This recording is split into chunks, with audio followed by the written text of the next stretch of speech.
నూతన నిబంధన భాగంలో మొదటి కొరింథీ పత్రిక 10వ అధ్యాయము ప్రారంభవచనాలు చదువుతాను. ఆలకించాలని ప్రభుపేట తెలియజేస్తూ ఉన్నాను. ఈ 10, 11 అధ్యాయములు సాధారణంగా ప్రభు వల్ల ఆరాధనా సమయంలో మనము చదివేటటువంటి లేఖన భాగంగా ఇవి ఉంటూ ఉన్నాయి. ఈ ప్రారంభ వచనములో పితరులను కూర్చున్నటువంటి ఒక సాక్ష్యాన్ని మనకి పౌలు అందిస్తూ ఉన్నాడు. స్తోత్రం చెల్లిద్దామండి. పితరులను గురించి ఆయన చెప్తున్నట్టు మాటను మనం ఆలకించాలని ప్రభుపేట తెలియజేస్తున్నా. దేవునికి స్తోత్రం చెల్లిద్దామండి. హల్లెలూయా. సహోదరులారా, ఈ సంగతి మీకు తెలియకుండా నాకు ఇష్టం లేదు. అదేమనగా మన పితరులు అందరూ, మరలా చదువుతున్నాను, ఆలకించండి. మన పితరులు అందరూ మేఘం క్రింద ఉండిరి, వారందరూ సముద్రములో నడిచిపోయిరి, అందరూ మోషేని బట్టి మేఘములోను సముద్రములోను బాప్తిసం పొందిరి. ప్రార్థన చేసుకుందాం. సర్వశక్తి గల దేవా, స్తోత్రాహుడా, ఘనుడా, పరిశుద్ధుడా, మీ ఘనమైన పరిశుద్ధనామమునకు స్తోత్రం చెల్లిస్తున్నాం తండ్రి. ఈ ఉదయకాల ఆరాధన బట్టి, మీ పరిశుద్ధ పాసన కూడి వచ్చిన కుమారులను బట్టి, కుమార్తెలను బట్టి, సంఘ పెద్దలను బట్టి, శ్రేష్ఠ సమాజాన్ని బట్టి, యవన బిడ్డలను బట్టి వందనాలు తండ్రి. ఈ లేఖనం ద్వారా మీరు మాతో మాట్లాడి పితరుల యొక్క అనుభవాన్ని, సాక్ష్యాన్ని మేము కలిగి ఉన్నట్టు కృప మహిమ పొందండి. యేసు నామమున మనల్ని వేడుకొంచున్నాం తండ్రి, ఆమేన్. ఈ లేఖనములో మనం చూసినట్లయితే పౌలు మొదటిగా ఒక మాటను ఆయన తెలియజేస్తున్నాడు. సహోదరులారా, ఈ సంగతి మీకు తెలియకుండా నాకు ఇష్టము లేదు. దేవుడు సంగతులను బయలుపరిచే దేవుడై ఉన్నాడు. ఆయన తన కుమారుడే, సాక్షాత్తు తన అద్వితీయ కుమారుడును ప్రభువును రక్షకుడైన యేసుక్రీస్తునే మన కొరకు ఆయన బయలుపరిచిన దేవుడిగా, ప్రత్యక్షపరిచిన వాడిగా ఆయన ఉన్నాడు. లేఖనంలో రాయబడింది, యోహాను సువార్త 1వ అధ్యాయంలో, ఆ వాక్యము కృపా సత్య సంపూర్ణుడిగా మన మధ్య ప్రత్యక్షమాయను, తెలియకునుట తెలియపరచబొట్ట. స్తోత్రిద్దాం.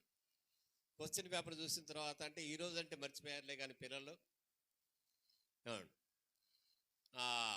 తెలిసిన ప్రశ్నలు ఉంటే ఎంత హ్యాపీగా ఉంటారంటే, ఇంటికి రాగానే పిల్లల ముఖం వెలిగిపోతూ ఉంటుంది. వాళ్ళని చూసి మన ముఖం కూడా వెలిగిపోద్ది. ఏంటి బాగా రాసావా అని. అలాగే బాగలేనప్పుడు హాస్పిటల్కి వెళ్తే స్కానింగ్కి పంపిస్తే ఆ రిపోర్టు తెలిసే వరకు, స్కానింగ్ రిపోర్ట్ పట్టుకొని ఎవరు కూడా డాక్టర్ దగ్గరికి వెళ్ళడానికి ముందే ఏం చేస్తారంటే ఆ టెక్నీషియన్ అడిగేస్తారు, ఏంటి ఎలా ఉంది, నీరసంగా అడుగుతారు. ఏం పర్వాలేదమ్మా అని ఆయన ఏమంటాడంటే, ఆయన చెప్పేసాడనే మాట ఆయన మీద ఉండకుండా మీరు డాక్టర్ గారిని కన్సల్ట్ చేయండి. ఆ మాటని కానీ మనకు కొంచెం డౌట్ వస్తుంది. ఏంటి బాగానే ఉందన్నారుగా, డాక్టర్ గారిని అడగాలంటారంటే చెప్పాల్సిన వాడు ఆయనే. స్తోత్రిద్దాం. నా జనులారా అంటాడు దేవుడు, స్తోత్రిద్దాం, నేను మీకు సంగతులను తెలియజెప్పేదను వినుడి అంటాడు. స్తోత్రిద్దాం. జ్ఞానము 9వ అధ్యాయం సామెతల గ్రంథంలో, నివాసము కట్టుకొని అది 7 స్తంభములో చెక్కుకొనినది, పట్టణమందలి మెట్టల మీద అది నిలిచి, ఆ 9వ అధ్యాయం తీయగానే కుడివైపు పైన ఉండేటటువంటి మాట అది. జ్ఞానము ఇలాగూ ప్రకటించుతున్నది. స్తోత్రిద్దాం. దేవుడు ఏది మరుగు చేయడు, తనని తానే ఆయన మరుగు చేసుకునలేదు. నేను ఒక మాట మిమ్మల్ని ఇక్కడ అడుగుతా, నేను ఇక మరుగై ఉండలేను, ఈ సాక్ష్యాన్ని నేను చెప్పాల్సిందే అని ఒక స్త్రీ అనుకున్నది. స్తోత్రిద్దాం. చాలామంది ఏం చేస్తున్నారంటే, నాకున్నటువంటి స్థితి దేవుని వలన, దేవుని సంఘం వలన నేను పొందుకున్నాననేది మరుగును పెట్టేస్తూ ఉన్నారు. స్తోత్రిద్దాం. మనం ఆక్స్ఫర్డ్ యూనివర్సిటీలో మన పిల్లలు చదివారనుకోండి, దాన్ని మరుగును పెడతామా? ఇప్పుడు మన చర్చిలో మాకు నిన్న మంచి పార్టీ ఇచ్చారు. సునీత, అంగళకుర్తి ప్రభాకర్, వాళ్ళ అమ్మాయికి రైల్వే హాస్పిటల్లో జాబ్ వచ్చింది, అందుకని మంచి పార్టీ ఇచ్చారు. మనం ఇన్స్టిట్యూట్ పేరు చెప్పకుండా ఉంటామేంటి? కొంతమంది పాస్టర్ల దగ్గరికి వెళ్ళి అడగండి, మీరు ఎక్కడండి బాప్తిసం పొందారంటే, లేదండి పుట్టుకతోనే నేను దైవజనుణ్ణి, ఎక్కడా బాప్తిసం పొందలా, దైవది గారు లేదు, ఎవరెవలా, నాకు నేనే గొప్పవాడిని. ఆ? ఏమండి, తల్లి సంఘాన్ని చెప్పలేం కదా, ఇంకేం ప్రకటిస్తాం సువార్త? ఎవరైనా చెప్పుకుంటారా తల్లి తండ్రి పేరు, ఇంటి పేరు, ఊరి పేరు? ఈ సంగతి మీకు తెలియకుండా నాకు ఇష్టము లేదు. స్తోత్రిద్దాం. లోకేష్ గారు ఎవరి నోరు ముయించాలంటే ఏం చెప్తాడు? నేను స్టాంఫర్డ్ యూనివర్సిటీలో చదువు వచ్చాను, నేను తమాషాగా ఉందంటాడు. మనం అంటే ఏదో వాళ్ళు ఎదురుగా మాట్లాడేస్తాం, కానీ లోకేష్ గారి గురించి కానీ జగన్ గారి గురించి కానీ ఒకరోజు ఇద్దరు మనల్ని వేయలేవాళ్లే. ఈ రోజు అయినా ఆ రోజు ఆయన, అంతే. ఎవరేం తక్కువ కాదు. ఎవరి ఆధిక్యతలు వాళ్ళకు ఉంటాయి. కుటుంబాల మధ్య అంతే, సంఘాల మధ్య కూడా అంతే. అందరికీ అన్నిటినీ ఆయన బయలుపరుస్తాడు. ఎవరికి ఏది దాచి ఉంచడం. అసలు దేవుడు మొట్టమొదట ఒక దగ్గర ఆయన మాట్లాడినటువంటి మాట ఏంటంటే, ఆయన అబ్రహాము గుడారములకు వచ్చినప్పుడు ఏమంటాడంటే, నేను ఈ సంగతిని అబ్రహాముకు అండి దాచితనా. స్తోత్రితం. నీకు మరుగైన సంగతి ఏదో జ్ఞాపకం చేసుకొని దేవుణ్ణి దాన్ని అడగాలని తెలియజేస్తున్నా. స్తోత్రితం. మరుగైన సంగతి దాచించిన మేలు ఇంకా నా దగ్గరికి రాలేదు ప్రభా అని మనం అడిగేవారంగా మనం ఉండాలి. నీవు దాచించిన మేలు. స్తోత్రిద్దాం. మరుగైనటువంటి, ఇప్పుడు ఇశ్రాయేలీలు 40 సంవత్సరాలు వారు మన్నా అని అరణ్యంలో భుజించారు. దానికంటే శ్రేష్టమైనది వాళ్ళు అరణ్యంలో భుజించారు. పరలోకమందు దాచబడినటువంటి మన్నాను ఆయన జయించడానికి ఏమంటున్నాడు? ఆయన మరుగైన మన్నాను భుజింప ఎత్తును. ఒకదానికంటే ఒకటి శ్రేష్టమైనటువంటి విశేషాలు చాలా ఉన్నాయండి.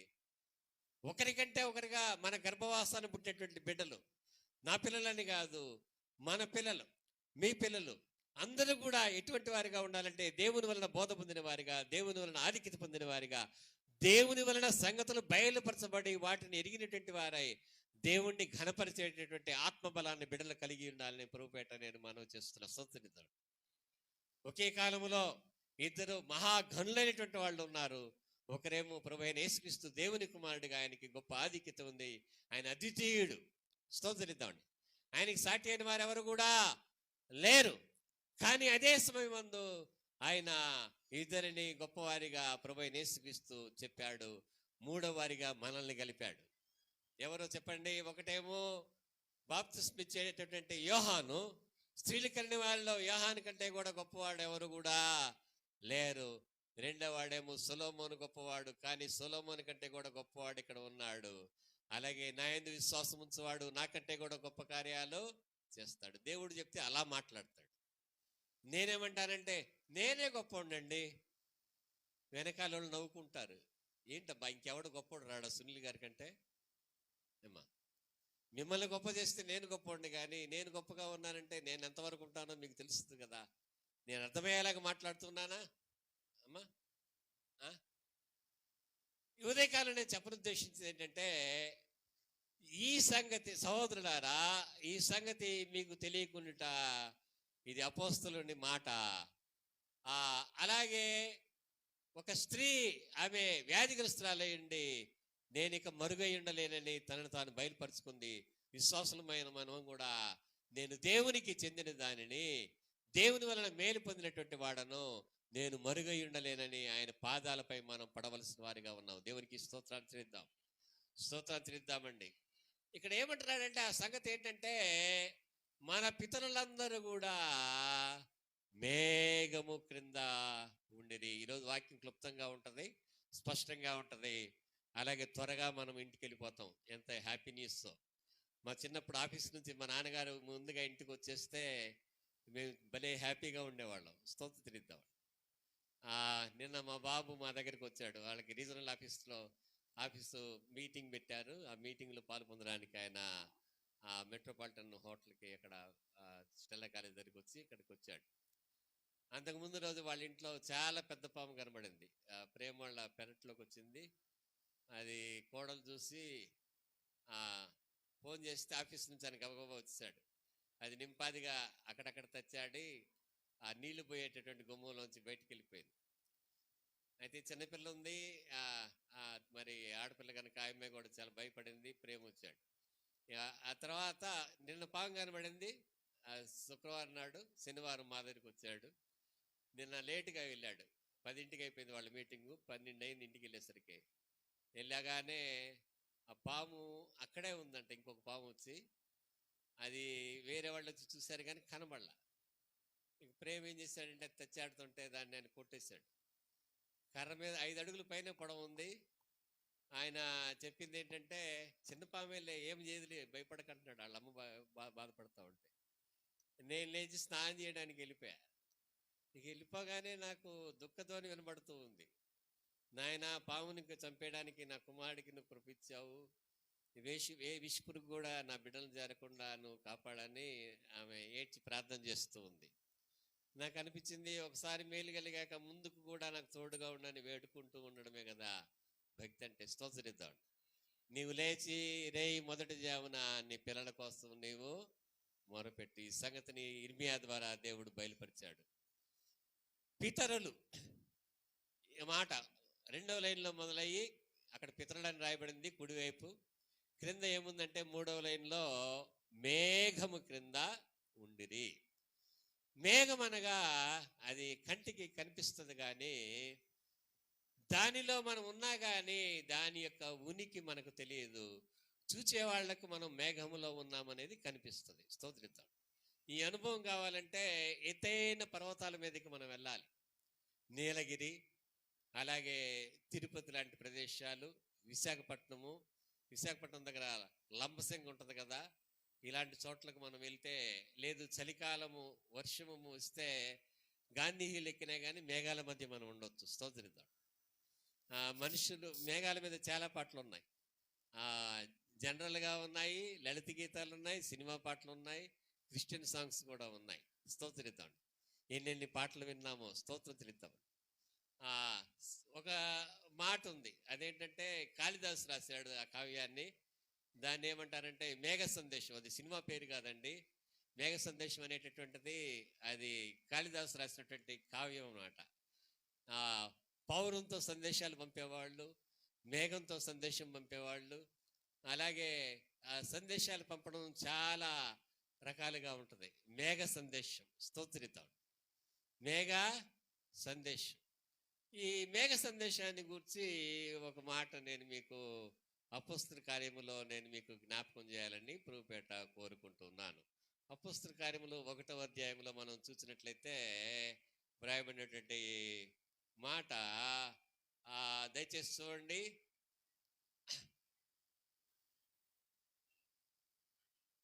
9వ వచనం.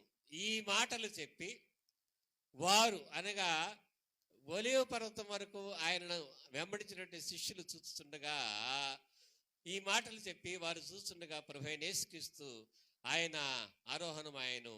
అప్పుడు వారి కనులు కనబడకుండా ఒక మేఘం ఆయనను పోనిపోయేను. స్తోత్రిద్దామండి. ఆయన వెలుచుండగా వారు ఆకాశం వైపు తేరి చూచుండరి. ఇదిగో తెల్లని వస్త్రములు ధరించుకుని 2 మనుషులు వారి ఎదురు నిలిచి, గల్లే మనుషులారా మీరెందుకు నిలిచి ఆకాశం వైపు చూస్తున్నారు? మీ యొద్ద నుండి పరలోకమును తెచ్చుకున్నామండి. ఈ యేసే ఏ రీతిగా అనగా మేఘములలో ఎలాగైతే పరలోకమును కానీ వెళ్ళటం మీరు చూచితురో ఆ రీతిగా ఆయన తిరిగి వచ్చినని వారితో చెప్పిరి. స్తోత్రిద్దండి. యేసుక్రీస్తుకున్న పేరేంటంటే మేఘవాహనుడు. ఏం చెప్పండి? మేఘవాహనుడు. అంత మాత్రమే కాక నేను ఎప్పుడు కూడా మీకు జ్ఞాపకం చేస్తూ ఉంటాను, ఆ యొక్క 1 కొరింథీయులకు రాయబడిన పత్రిక 4వ అధ్యాయంలో మనం చూసినట్లయితే 17వ వచనం రాయబడింది, పేజీ నెంబర్ 187. ఆ మీదట సజీవులమై నిలిచియుండు మనము వారితో కూడా ఏకముగా ప్రభువుని ఎదుర్కొన్నట్టు ఆకాశ మండలమునకు మేఘముల మీద కొనిపోబడదము, కాగా మనం సదాకాలం ప్రభువుతో కూడా ఉందము. స్తోత్రిద్దామండి. మేఘము క్రింద ఉన్న అనుభవము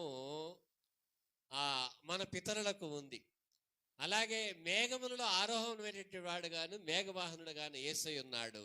విశ్వాసులు పరలోకము నుండి ఆ ప్రభువుతో కూడా ఆ ఉండుటకు మేఘముల మీద వారు కూడా కొనిపోబడతారనేది విశ్వాసులకు కూడా అనుభవం ఇవ్వబడింది. స్తోత్రిద్దామండి. మేఘము దేవుని యొక్క సన్నిధికి లేక దేవునికి కూడా గుర్తుగా ఉందనేది మనం చెప్పుకోవచ్చు. స్తోత్రిద్దామండి. ఎలాగంటే మేఘము దేవుడు ఉన్నాడు కానీ దేవుడు కనిపించడు. మేఘం ఉంటుంది కానీ పట్టుకుంటే నీకు అది తెలియదు. దూది పింజం కంటే కూడా ఇంకా అసలు దాని ఉనికి నీకు తెలియదు దాంట్లో ఉన్నా కానీ. స్తోత్రం. కానీ మేఘాలు కమ్మేస్తాయి విమానాన్ని అనుకుందాము. ఎప్పుడన్నా ఫ్లైట్ మేఘాల్లో ఉన్నట్టు చూసారా? ఉంటుంది కదా. అలాగే మేఘాల్లో నీవు ఉన్నా కానీ దాని ఉనికిని నీవు తెలుసుకొని ఉండడానికి వీలేదు. కానీ నిన్ను చూసే వాళ్ళకి నువ్వు మేఘాల్లో ఉన్నావు అనేది తెలుస్తుంది. మేఘములు అని బైబిల్లో చెప్పిన మాట ఏంటంటే నీటి గదులు. ఏం చెప్పండి? వాతావరణ శాఖ వాళ్ళు ఇది చెప్పినప్పుడు ఏం చేస్తారంటే వాతావరణ ప్రకటన చేసేటప్పుడు రేపు సాయంకాలము వాతావరణం చల్లగా ఉంటుంది, ఆకాశం మేఘావృతమై ఉంటుంది. అంటే ఏంటి? మేఘాలు కమ్ముకొని ఉంటాయి, మేఘాలు కమ్ముకొని ఉంటాయని చెప్తారు. ఒక ఆవిడ అడిగింది, వాళ్ళ ఆయన అడిగింది ఏమనంటే, ఏమండి కూర ఏమి ఉండాలి అంది. కొత్తగా పెళ్ళయింది వాళ్ళకి. ఈయన అన్నాడమ్మా పాలకూర పప్పు చేయి అన్నాడు. ఏం చేయాలంట? పాలకూర పప్పు చేయి. ఏం పప్పు పట్టుకొని ఆ కూరలో ఎన్ని పాలు పోయాలా అని నేను చూస్తూ ఉంది. ఎందుకని ఆయన చెప్పాడు పాలకూర పప్పు చేయమని. అలాగే మేఘాలు పట్టుకుంటే నీళ్లు ఉండవు కానీ నీళ్లు నీకు తగలవు కానీ దేవుడు అనుకూల పరిస్థితి కల్పించినప్పుడే మేఘాలు వర్షిస్తాయి, నీళ్లు వస్తాయి. స్తోత్రిద్దాం. దేవుడు ఆయన ఉన్నాడు కానీ ఆయన్ని నీవు చూడగలిగినటువంటి ఆత్మీయ నేత్రం ఉంటేనే నువ్వు చూడగలుగుతావు. మేఘాల్లో నీరు ఎలాగైతే నీకు వస్తూ ఉందో అలాగే ఆది యందు వాక్యం ఉండెను, ఆ వాక్యము దేవుని యొద్ద ఉండెను, ఆయన దేవుడై ఉండెను. స్తోత్రిద్దామండి. మేఘము నీటిని కలిగి ఉంది, అలాగే దేవుడు దైవత్వాన్ని కలిగిన వాడిగా దేవునిగా ఆయన మనకి అనాది కాలం నుంచి కూడా ప్రత్యక్షమవుతూ ఉన్నాడు. స్తోత్రిద్దామండి. ఎప్పటి నుంచి? అనాది కాలం నుంచి కూడా ఆయన అనంతకాలం వరకు కూడా మనకి ప్రత్యక్షమయ్యేటటువంటి దేవుడు. స్తోత్రిద్దామండి. మేఘములో ఏముంటుందని మనం ఆలోచిస్తే దేవునికి అది పోలికగా ఉంది. అలాగే మేఘములో ఏముంటుంది అనేది నిర్గమకాండం 16వ అధ్యాయం 10వ వచనంలో చెప్పబడింది. చదవాలని ప్రభుపేట మీకు మనవి చేస్తూ ఉన్నాను. నిర్గమకాండం 16వ అధ్యాయం 15వ వచనంలో 10వ వచనం రాయబడింది. అహరోను మాట్లాడుతూ ఉన్నాడు. మాట్లాడుతూ ఉండగా ఇశ్రాయేలీయులందరూ కూడా అరణ్యము వైపు చూశారు. స్తోత్రిద్దాం. అప్పుడు యెహోవా మహిమ ఆ మేఘములో వారికి కనబడను. అందరిటి చూడండి. సంఘం యొక్క అనుభవం వేరు, పాత నిబంధనలో పితరుల యొక్క అనుభవం వేరు. పితరుల అనుభవంతో పోలిస్తే సంఘం యొక్క అనుభవము పితరుల అనుభవం కంటే కూడా, పాత నిబంధన ప్రవక్తల అనుభవం కంటే కూడా అత్యధికమైనదై ఘనమైనదై ఉన్నది. స్తోత్రిద్దాం. వాళ్ళు అరణ్యం వైపు చూశారు, అహరోను అక్కడ ఉన్నాడు. వీళ్ళేమో గెత్సేమనే వనములో, ఒలీవల వనములో వాళ్ళు ఏం చేశారంటే ప్రభు వైపు చూచారు. వారికి ఆరోహణమవుతున్నటువంటి యేసయ్య యొక్క మహిమ వారికి కనబడింది. స్తోత్రిద్దామండి. అంటే వారు ప్రవక్తలను అలాగే పితరులను వారు దృష్టిలో పెట్టుకొని వారిని మాదిరిగా తీసుకొని దేవుని తట్టు చూచారు. ఈ దినాన సంఘం ఏం చేయాలంటే దేవుని మహిమను పొందాలంటే యేసు వైపు చూచుచూ స్తోత్రిద్దామండి. అందుకే 12వ అధ్యాయం ఆ హెబ్రీ పత్రికలో ఏమని చెప్తా అంటే విశ్వాసము ఇంత గొప్ప సాక్షి సమూహము మేఘముల వలె. అంటే మేఘం దేనికి పోలికగా ఉంది? దేవునికి మాత్రమే కాక 16వ అధ్యాయం 10వ వచనం నిర్గమకాండంలో చెప్పబడిన రీతిగా దేవుని మహిమకి మాత్రమే కాక అది విశ్వాసులమైన మనకి కూడా పోలికగా ఉంది. స్తోత్రిద్దాం. ఏ సాక్షి సమూహము? వీరు విశ్వాస వీరులు, వీరు జయించిన వారు. స్తోత్రిద్దాం. వీరెవరు చెప్పండి? జయించిన వారు. వీరెవరు చెప్పండి? జయించిన వాడవైతేనే దైవ రూపముగా మారి దేవుని యొక్క మహిమను కలిగి ఒక మేఘము వలె ఆయనకి సాక్షిగా నీవు నిలవగలుగుతావు. స్తోత్రిద్దాం. ఏదో విశ్వాసులుగా ఉన్నాము, గుడిలో ఉన్నాము అనేటువంటిది కాదు. నీ గుడిలో ప్రవేశించినప్పుడు మాటికి మనం కంపేర్ చేసుకోవాల్సింది ఏంటంటే యెషయా గ్రంథంలో ఉన్నటువంటి భక్తుల యొక్క అనుభవంతో మనల్ని మనం కంపేర్ చేసుకొని ఆ పోలికలోనికి మనం మార్చబడాలి. క్రైస్తవుడు ప్రతి ఒక్కడు కూడా సిలువ ఆ యొక్క ఆ జ్ఞాపకాన్ని లేక అనుభవాన్ని కలిగిన వాడిగా ఉండాలంటే యెషయా గ్రంథము 53వ అధ్యాయంలో తనని తాను నిలుపుకోవాలి. స్తోత్రిద్దాం. నేను ఒక మాట మిమ్మల్ని అడుగుతా. ఐపీసీ సంఘాలలో మన దైవజనులందరిలో కూడా ఎక్కువగా 53వ అధ్యాయం యెషయా గ్రంథాన్ని బోధించిన దైవజనులలో ఒకసారి జ్ఞాపకం చేస్తారా? జాన్ సుందరరావు గారు ఎప్పుడు కూడా ఏం చేస్తారంటే ఆయన 53వ అధ్యాయం యెషయా గ్రంథాన్ని ఆయన చెప్పేవాడు. చెప్పేటప్పుడు ఆయనకి కన్నీరు ఉండేది. చేయొద్దు కానీ చెప్పొద్దు కానీ ఎంతమంది 53వ అధ్యాయం చదివి యెషయా గ్రంథంలో ఏడ్చారండి? అమ్మా ఇటు చూడండి, కొద్దిసేపే. స్తోత్రిద్దాం. అక్కడ ఈ విశ్వాస సమూహాన్ని మేఘాలతో పోల్చాడు. కానీ 12వ యెషయా గ్రంథ హెబ్రీ పత్రికలో ఏమంటారంటే మనం ఏం చేయాలంటే, వాళ్ళు ఏమని చెప్తున్నారంటే, మీరు అహరోను విడుదల గురించి మాట్లాడుతూ ఉండగా వీరందరూ కూడా ఏం చేశారంటే అరణ్యం వైపు చూశారు. అలాగే యేసయ్య మాట్లాడుతూ ఉండగా వాళ్ళు ఆయన చూస్తుంటే ఒక మేఘం వచ్చి ఆయనని కమ్ముకొని ఏం చేసిందంటే ఆయన పరలోకమునకు ఆరోహణమయ్యాడు. క్రైస్తవులమైనటువంటి మనం మన జీవితంలో మేలు చూడడం మాత్రమే గాక, ఏం చూడాలంటే ఆత్మను పొందుకోవడం మాత్రమే గాక, మనం చూడవలసింది ఏంటంటే దేవుని మహిమను చూడాలి. దేవుణ్ణి మనం మహిమపరిచిన వారిగా ఉండాలి. స్తోత్రితండి. ఇశ్రాయేలీయులది అరణ్య అనుభవము, మనదేంటంటే గెత్సెమనే మన అనుభవము. స్తోత్రితం. ఒలీవల పర్వతానుభవం, అదేంటంటే ప్రార్థనా జీవితం. మేఘము నేను రెఫరెన్స్లు తీయట్లేదు. ఏలియా జీవితంలో దేనికి సాదృశ్యంగా ఉందంటే ఒక గొప్ప సూచనకు అలాగే ప్రార్థనకు జవాబిచ్చేటటువంటి జయానికి సాదృశ్యంగా అది ఉంది. స్తోత్రితాడు. ఎలాగనగా అహాబుతో మాట్లాడిన తర్వాత ప్రార్థన చేయడానికి ఆయన ఏం చేస్తాడంటే పర్వతం మీదకి ఎక్కిపోతాడు. ప్రవక్త అయినటువంటి ఏలియా ఆయన వెళ్తూ పనివాడిని తీసుకొని వెళ్తాడు. స్తోత్రితాడు. ఈ దినాన సంఘంలో అందరూ కూడా ఏమైపోయారంటే హీరోలు అయిపోయారు. వీళ్ళందరూ కూడా జీరోలు అయిపోతారు ఒక దినాన. దేవునికి కానీ దేవుని సంఘానికి కానీ వేరుపడినటువంటి వాడు దావీదు నాయన గారు చెప్పాడు, తనకు తానుగా వేరైనటువంటి వాడు ఎవడు కూడా వర్ధిల్లడు. స్తోత్రిద్దాడు. నేను చూస్తూ ఉన్నానండి, పాస్టర్స్ గ్రూప్ చాలా వస్తున్నాయి. దానికి వరల్డ్ పాస్టర్స్ అని, అలాగే ఇండియా పాస్టర్స్ ఫెలోషిప్ అని, ఐపీసీ పాస్టర్స్ ఫెలోషిప్ అని, అలాగే రకరకాల ప్రేయర్ వారియర్స్ అని చాలా ఉంటాయి. ఒక 20-30 సోషల్ గ్రూప్ ప్రేయర్ గ్రూప్స్లో నేను ఉన్నాను. ఈరోజు అన్నీ కూడా ఎలా నిండిపోయినాయి అంటే విబిఎస్ ప్రకటనలతో నిండిపోయినాయి. దేంతో? సండే స్కూల్ కూర్చున్నటువంటి ప్రకటనలతో. అలాగే మార్చి నెల వస్తే లెంట్ డేస్తో నిండిపోతాయి. స్తోత్రిత. మనము వీటిని చూసినప్పుడు ఏం చేయాలంటే మన పిల్లలను సండే స్కూల్ కోసం మనం సిద్ధపరచాలి. స్తోత్రిత. సమయాన్ని ఇస్తే చాలనుకుందా? షిలోహ్ కోసం సిద్ధపరిచిందా హన్నా?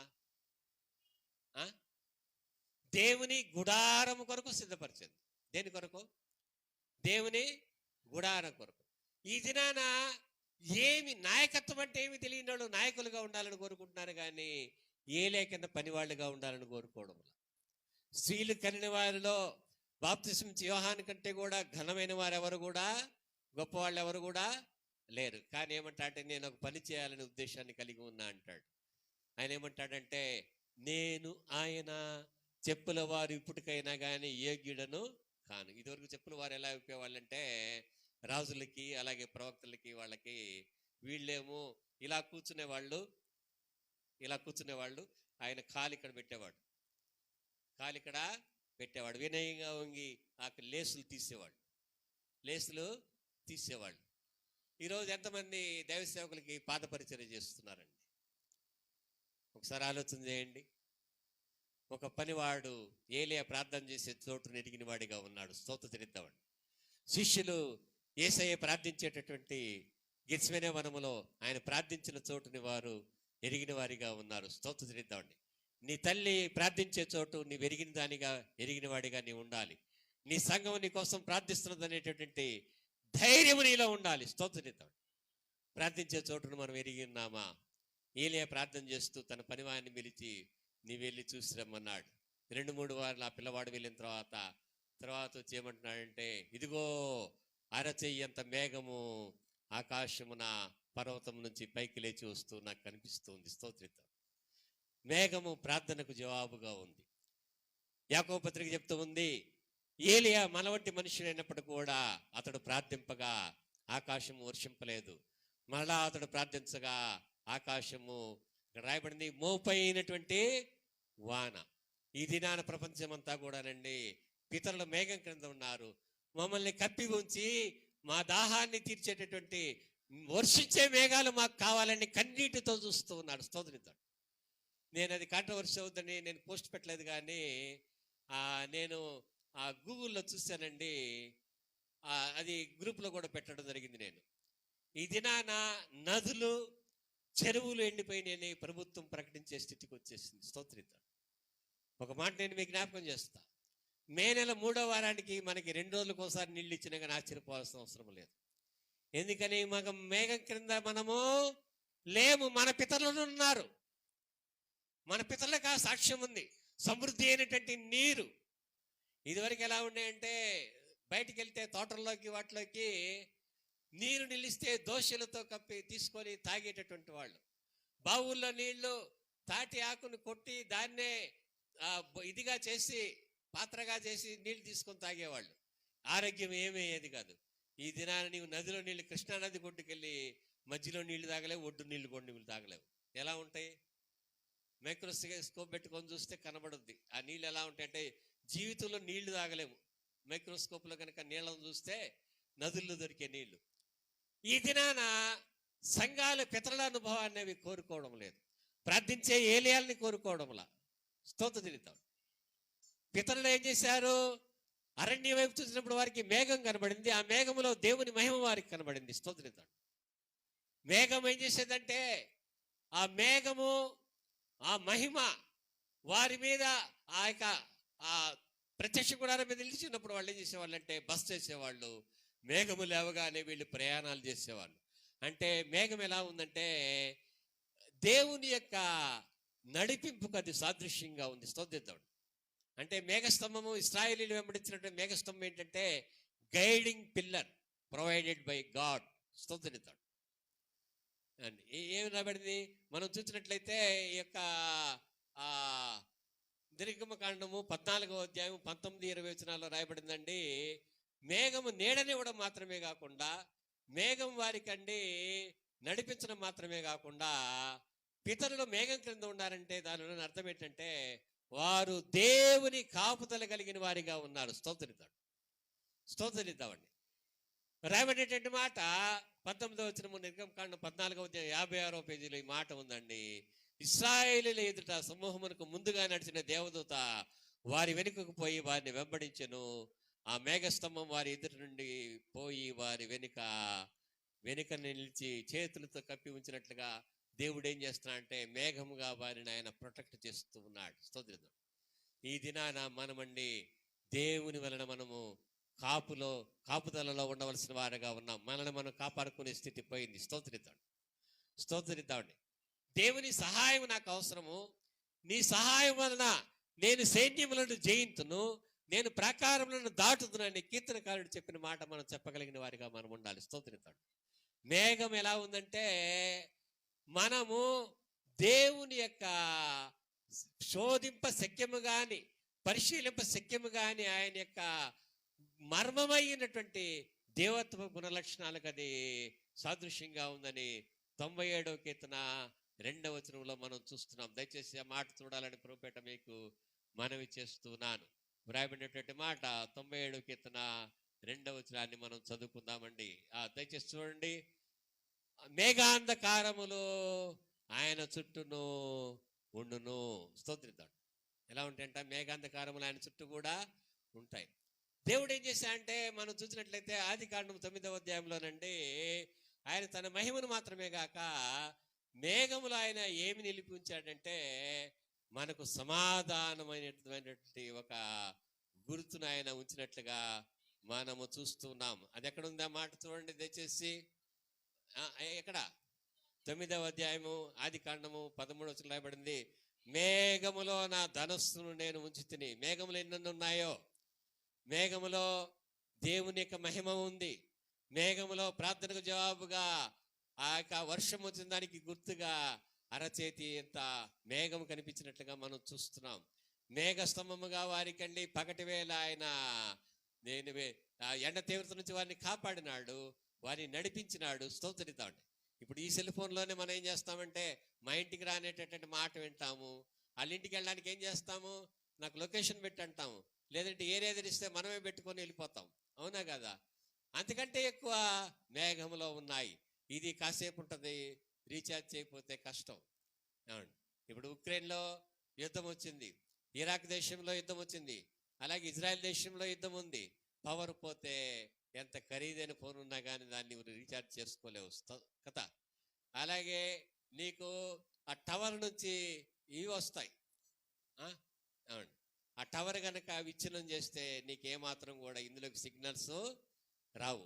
ఇవన్నీ కూడా మనుషులు కల్పించినటువంటివి, శాశ్వతమైనటువంటివి కావు. వీటికి ఒకదానికొకటి కొన్ని కావాల్సినవి ఉన్నాయి. అమ్మా ఇక్కడ చూడండి, 2 నిమిషాలు వెళ్ళిపోతారమ్మా. ఈరోజు 1 గంట దాకా ఎట్టి పరిస్థితుల్లో మిమ్మల్ని ఉంచడం కాబట్టి కొంచెం ఇటు చూడండి. స్తోత్రిద్దాం. ఒక ప్రార్థన చేయండి. ఎండ ఎక్కువ ఉంది ప్రభా, మేము మెట్లు దిగే టయానికి మేఘాన్ని పంపు. ఎండాకాలం కనుక ఒక మేఘం వస్తే ఎంత బాగుంటుందండి, ఎంత బాగుంటుంది కదా. స్తోత్రిద్దాం. ఏదో పాట ఉంది కదా, మేఘముల పైన యేసు స్వామి వస్తున్నాడు మళ్ళీ వస్తాడని ఒక పాట ఉంది కదా. ఇంకా మేఘాల మీద పాటలు ఏమన్నా చెప్పండి. ఇంకా ఇంకా ఇంకా నెక్స్ట్ వీక్ అయినా కానీ ఒక పాట సిద్ధమై ఉండాలని ప్రభుపేట. నేడో రేపో ప్రియుడేసు మేఘాల మీద తెంచును, నేడో రేపో నా ప్రియుడేసు మేఘాల మీద తెంచును. హల్లెలూయా. రాయబడింది, దేవుడు స్వయంగా ఒక మాట నోహకి చెప్తూ ఉన్నాడు. మొట్టమొదట నాకు తెలిసి ఆ యొక్క ఉగ్రతకు గుర్తుగా ఆకాశపు గదులు విప్పినటువంటి దేవుడు రెండవదిగా ఏం చేస్తున్నాడంటే తన సమాధానమును గూర్చి నరులతో ఆయన మాట్లాడుతూ ఉన్నాడు, నోహుతో ఆయన మాట్లాడుతూ ఉన్నాడు.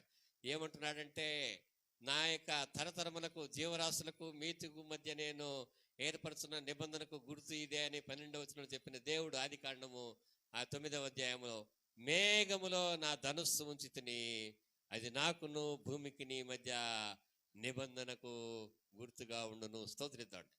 ఇందాక విశ్వాసులమైన మనము మేఘములమని 12వ అధ్యాయం హెబ్రీ పత్రికను బట్టి నేను మీకు జ్ఞాపకం చేసి ఉన్నాను కదా. మనలో దేవుని సమాధానం ఉందా? సమాధానమునకు గుర్తుగా లోకానికి, సంఘానికి మనం కనిపిస్తున్నామా? నేను అర్థమయ్యేలాగా చెప్పలేదండి. ఒకటి మన వాళ్ళు చెప్పుకునే మాట ఏంటంటే, పివి నరసింహరావు గారు తెలుగువాడుగా ఉండి ఆయన అధికారంలో ఉండగా ఢిల్లీలో మనకు బాగా పలుకుబడి ఉండేది. అలాగే అంతకుముందు మోక్షగుండం విశ్వేశ్వరయ్య ఇంజనీర్గా ఉండి ఆయన మరి ఆ పనులు చేస్తున్నప్పుడు మన పేరు ప్రఖ్యాతులు, తెలుగు వాళ్ళ పేరు ప్రఖ్యాతులు బాగా ప్రఖ్యాతి పొందినవిగా ఉన్నాయి. అలాగే ఈ మధ్య కాలంలో వెంకయ్య నాయుడు గారు ఉపరాష్ట్రపతి ఉండగా తెలుగు వాళ్ళకి ఢిల్లీలో ఎంతో పలుకుబడి ఉండేది. కానీ ఇప్పుడు తెలుగు వాళ్ళల్లో అంత ప్రఖ్యాతి పొందిన వాళ్ళు ఎవరున్నారని చెప్పుకుంటూ ఉన్నారు.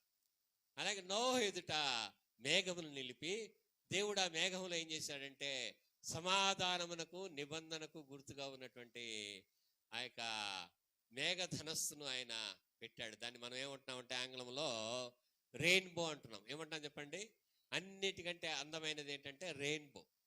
ఏం చెప్పండి? అందరూ చెప్పండి. అది దేవుడు పెట్టింది. ఇప్పటికి కూడా వర్షం వస్తే మా చిన్నప్పుడు చూసేవాళ్ళం, మా అక్కలను అడిగేవాళ్ళం, ఈ అధ్యాయం చదివిన తర్వాత రెయిన్బో ఎప్పుడు వస్తుంది, వర్షం ఆగిపోయింది కదా నోహ కాలంలో, అప్పుడు రెయిన్బో వచ్చింది కదా, మనకు కూడా వర్షం ఆగిపోయిన తర్వాత రెయిన్బో వస్తానే ఆకాశంలోకి చూసేవాళ్ళం. మరి విశ్వాసులందరూ కూడా మేఘాలైపోయి, మేఘాలనే ఉంది కదా, గొప్ప సాక్షి సమూహంగా వీళ్ళందరూ ఉన్నారని చెప్పబడింది కదా, పితరులను గూర్చి, విశ్వాసులను గూర్చి, విశ్వాస యోధులను గూర్చి, విశ్వాసులనే కాదు విశ్వాస యోధులను గూర్చి కృపావర్షములో తడిచినటువంటి మనము ఒక మేఘముగా దేవుని సమాధాన నిబంధన గుర్తైనటువంటి ఆ రెయిన్బోని మనం లోకానికి చూపిస్తున్నామా? నేనే ఆ రెయిన్బోనని మనం చెప్పగలిగేలాగా సమాధాన సంబంధులుగా మనం ఉండాలి. స్తోత్రిద్దాం. ఎలా ఉండాలి చెప్పండి? సమాధాన సంబంధులుగా. సమాధానపరిచే వారికి యేసయ్య ఇచ్చిన పేరు ఏంటంటే వాళ్ళు వీళ్ళు కాదు, దేవుని కుమారుడును అద్వితీయుడును ప్రభువును రక్షకుడు అయినట్టు యేసయ్య చెప్పిన మాట ఏంటంటే సమాధానపరచువారు ధన్యులు, వారు దేవుని కుమారులు అనబడుదురు. స్తోత్రితాడు. ఎంత గొప్పగా ఆదికి తండ్రి దేవుని కుమారుడుగా దేవుని కుమార్తెలుగా ఉండడం. స్తోత్రిద్దామండి. దేవుని కుమారుడుగా దేవుని కుమార్తెలుగా ఒక విశ్వాసి సంఘములో ఎంత సంఘంతో హత్తుకొని ఉంటే దైవజనుడు సంఘం కూడా వారి ఎదుట అంత వినయంగా ఒదిగిపోయి ఉంటుంది. దావీదు గారు కానీ నోయల్ గారు కానీ ఎవరు కానీ ఆ సీనియర్ విశ్వాసుల దగ్గరికి వెళ్ళి ఏం చేస్తారంటే వాళ్ళ ఎదురుగా దావీదు గారు అడగడం గుర్తు, నోయల్ గారు అడగడం కూడా గుర్తు. వాళ్ళు పెద్దవాళ్ళు అయిపోయి ఉంటారు. వాళ్ళు కూర్చున్న చోటికి వీళ్ళొంగి అమ్మగారు బాగున్నారా? నువ్వు ఆఫీసులో ఎంత పని చేసినా కానీ నీ మేనేజర్ నీ ఎదురుట వంగుతాడా? చెప్పండి. యేసయ్య అంటాడు నువ్వు భలే బాగా పని చేసావని అంటాడా? అనడం. ఏమంటారంట? ఇంకా చేయాల్సింది ఉంది, నిలబడి ఉండు, నిలబడి ఉండు. వేల మందిలో ఉన్నా కానీ నోయల్ గారికి ఉన్నటువంటి ఆధిక్యత ఏంటంటే దేవుని కోసం నిలబడిన వారిని చూసి అమ్మగారు వచ్చారు, అమ్మా నేను మీకు వందనాలు చెల్లిస్తున్నా, నీరాక నాకు దీవెనని. ఎందుకంటే దేవుని సమాధానం కలిగిన వాడిగా, సమాధానం కలిగిన దానిగా దేవుని ఆలయానికి నడిచిన పాదములు నీలో ఉండగా, దేవుని సమాధాన స్వార్తను ప్రకటించి దానికి సాక్షిగా నీ ఉండగా సంఘం ఏం చేస్తుందంటే నిన్ను ఒక రెయిన్బో వలె ఘనపరుస్తుంది. స్తోత్రిద్దాం. కాబట్టి విశ్వాస జీవితం గొప్పది.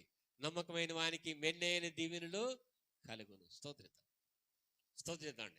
ఒకే ఒకటి చెప్పి నేను ముగిస్తానండి. దీని విషయమై అనేక విషయాలు ప్రస్తావనకు ఉన్నాయి కానీ ఈ యొక్క మేఘములతో కప్పబడినటువంటి అనుభవాన్ని, ఈ మేఘములో చేరి ఉండే అనుభవాన్ని మనకి మనముగా కాదు కానీ ప్రభువుతో దీన్ని పంచుకునేవారిగా మనం ఉండాలండి. ఇది పేతురుపత్రికలో ఉంది, అలాగే ఆ యొక్క పేతురుపత్రికలో సవివరంగా ఉంది. అలాగే 9వ అధ్యాయంలో ఈ యొక్క మార్క్స్ వార్తలు కూడా ఈ లేఖనాన్ని మనం చూడవచ్చు. 2వ వచనం చదువుతున్నాను, ఆలకించమని ప్రభుపేట మనం చేస్తున్నాను. ఇంత ఎండకి నిద్ర ఎలా వస్తుందండి మీకు? కొంతమంది ఏం చేస్తారంటే ట్రైన్లో సీట్ దొరకపోయినా కానీ ఆ అంచున ఎక్కడో సీట్ దొరుకుద్ది, ఇటా అని కూడా దొరికినా కానీ ఇటా అనుకుని ఎట్లా కులికిపడి పడుతూ ఉంటారు. అట్లాగే ఇంత ఎండకి ప్రసంగం వినకుండా ఎక్కడో అలా ఉండకూడదు. 6 దినములు అయిన తర్వాత యేసు పేతురును యాకోబును యోహానును మాత్రం వెంట పెట్టుకొని ఎత్తైన ఒక కొండ మీదకి ఏకాంతముగా వారిని తోడుకొని పోయి వారి ఎదుట రూపాంతరం పొందెను. అంతలో ఆయన వస్త్రములు ప్రకాశమానవియు మిగిలి తెల్లనివి ఆయన లోకమందు ఏ చాకలిను అంత తెల్లగా చలువ చేయలేడు. మరి మోషేయు ఏలియాయు వారికి కనబడి యేసుతో మాట్లాడుతుండ్రి. ఆ తర్వాత రావినటువంటి మాట 6వ వచనం 2వ భాగములో మేఘం ఒకటి వచ్చి వారిని కమ్మగా ఈయన నా ప్రియకుమారుడు, ఈయన మాట వినుడని ఒక శబ్దము ఆ మేఘములో నుండి పుట్టెను. వెంటనే వారు చుట్టూ చూసినప్పుడు తమ ఎదురున యేసు తప్ప వారికి మరి ఎవరును కనబడలేదు. స్తోత్రిద్దాం. వీరు ఎత్తైన పర్వతాన్ని ఎక్కుతున్నారు. ఎవరితో? ప్రభువుతో. ఎవరితో చెప్పండి? ఎవరితో? ప్రభువుతో. నువ్వు మేఘమును చూడాలంటే ఆ మేఘములో వీరు మాత్రమే కాదు కానీ పేతురు, యాకోబు, యోహాను మాత్రమే కానీ ప్రభువు కూడా వారితో ఉన్నారు. నీ ఇంటిలో నీవు మాత్రమే కాదు కానీ, నీ భర్త నీవు మాత్రమే కాదు కానీ, నీవు, నీ బిడ్డలు, నీ బంధువులు, నీ కుటుంబము వీరు మాత్రమే కాదు కానీ ప్రభువు కూడా నీతో ఉన్నప్పుడు స్తోత్రిద్దామండి. నీవు ఆ మేఘము నిన్ను కమ్మి ఉండగా ఆ మేఘములో నుండి దేవుని స్వరాన్ని నీవు వినగలవు. స్తోత్రిద్దాం. ఈ సంగతి మీకు తెలియకుండా నాకు ఇష్టమో లేదు.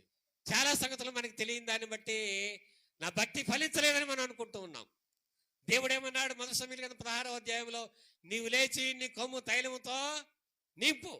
ఎంతో ఘనమైనటువంటి వాడు, చిన్నతనం నుంచి కూడా దేవుని మందిరంలో ఉన్నటువంటి వాడు, దేవుని సేవ కొరకై తల్లి వల్ల ప్రతిష్ఠింపబడి ఆ యాజకుడిని వెంబడించినటువంటి వాడు. స్తోత్రిద్దాం. ఎన్ని చూచినా కానీ అలాగే దేవునికి కట్టుబడినటువంటి వాడు.